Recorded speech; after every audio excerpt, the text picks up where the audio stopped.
Hello everyone. इस video में हम टीसीएस डिजिटल के इंटरव्यू एक्सपीरियंस को शेयर करने वाले हैं, बट उससे पहले आप यहाँ पर इंटरव्यू के जो नोट्स हैं उसमें आप एनरोल कर सकते हो। आपको लिंक डिस्क्रिप्शन मिल जाएगी, इसमें सभी नोट्स अवेलेबल हैं।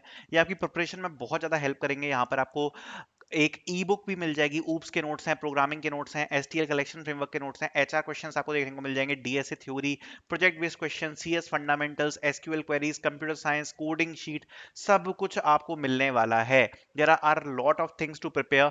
ऑल्सो ई बुक आपको मिल जाएगी जिससे आप कम से कम टाइम में भी यहाँ पर प्रिपेयर कर सकते हो अपने टीसीएस के इंटरव्यूज के लिए।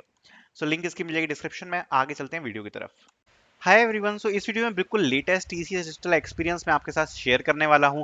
स्टार्ट करते हैं वीडियो को। सबसे पहले देखो, जो इंटरव्यू की ड्यूरेशन थी वो थी लगभग यहाँ पर 45 मिनट्स। इंटरव्यू पैनल में यहाँ पर टोटल 3 मेंबर थे, that is technical, manager and HR. अब ये जो इंटरव्यू है बिल्कुल रिसेंट ही इंटरव्यू है, और यहाँ पर सबसे पहले स्क्रीनिंग प्रोसेस में मार्कशीट, कॉलेज आईडी, आधार नंबर और मेंशन आपको मेल में आएगा। वो सारे के सारे डॉक्यूमेंट्स यहाँ पर वेरीफाई किए जाते हैं। ठीक है, स्टार्ट करते हैं इंटरव्यू क्वेश्चंस के साथ। सबसे पहले यहाँ पर कुछ टेक्निकल क्वेश्चंस पूछे गए। यहाँ पर जो फर्स्ट क्वेश्चन था वो था इंट्रोडक्शन।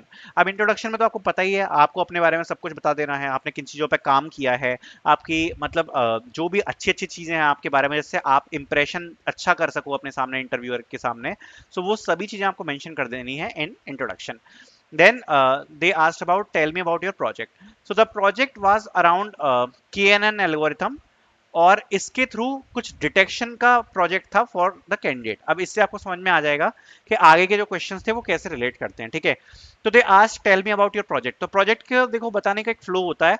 सबसे पहले आप प्रॉब्लम स्टेटमेंट बताओ प्रोजेक्ट की क्या थी, उसके बाद आपने क्या चीज इंप्लीमेंट करी उसके बारे में बताओ, देन उसके बाद आपके प्रोजेक्ट में क्या क्या फीचर्स हैं आप उसके बारे में बता सकते हो। ठीक है, this is the way for explaining the project. सबसे पहले प्रॉब्लम स्टेटमेंट, फिर आपने क्या इंप्लीमेंटेशन करी, और देन फीचर क्या थी। ठीक है, ज्यादा लॉन्ग भी नहीं करना, 2 मिनट में कोशिश करना कि आप कंक्लूड कर पाओ।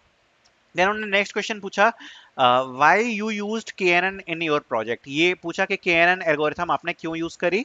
Then what is confusion matrix, क्योंकि उसने बोला कि मैंने जो परफॉर्मेंस है वो कंफ्यूजन मैट्रिक्स बना के इवेल्युएट किया है।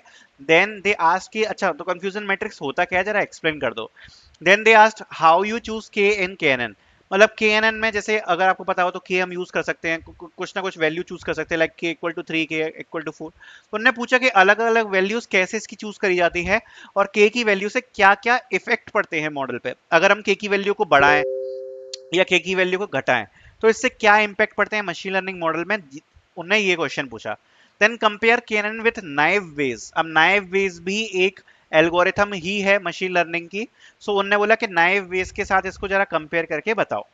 Then the next question they asked is write a code to find subarray with sum 0। ठीक है, सो ये क्वेश्चन का ऑप्टिमल सॉल्यूशन प्रोवाइड कराना था। अगर आप गूगल पे सर्च करोगे तो आपको मिल जाएगा, जिसमें एक एरे दिया हुआ है। ठीक है, जैसे सपोज ये कुछ आपका एरे है। ठीक है, 1 2 4 एंड उसके बाद सपोज 3 -4 -4 -3। ठीक है, सपोज ये आपका एरे है। अगर आप इसमें देखोगे तो 4 3 -4 -3 ये वाला जो पोर्शन है ये सब एरे है, जिसका सम कितना पड़ेगा 0। क्योंकि अगर आप 4 से 4 कैंसिल हो जाएगा, 3 से 3 कैंसिल हो जाएगा। ऐसा सब एरे बताना है, मतलब इंडेक्स प्रिंट करने हैं, लाइक आई और J. I will be starting index, J will be last index. ऐसा सब एरे बताना है जिसका जो सम है वो 0 हो। ये क्वेश्चन था। ठीक है, then the next question they asked is what is the difference between array and linked list, what is priority queue. Then they asked me some basic question on object oriented programming, 3 to 4 questions basic on object oriented programming. This was the whole technical side. ठीक है, अब अगर इस interview की बात करें तो ज्यादा डिफिकल्ट नहीं था, बस थोड़े से मशीन लर्निंग के क्वेश्चन पूछे। ठीक है, प्रोजेक्ट के बारे में पूछा, एक कोडिंग क्वेश्चन पूछा, अराउंड 30 मिनट्स चला था ये। और उसके बाद देन मैनेजर ने कुछ ट्रिकी क्वेश्चंस पूछे, like who is your ideal. ठीक है, who is your idol, not ideal, is idol.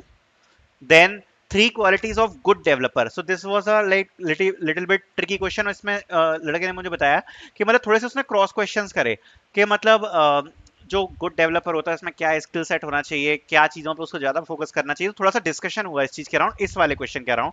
I will marking this important, as इसके ऊपर उसने जैसे मुझे बताया कि थोड़ा बहुत डिस्कशन किया।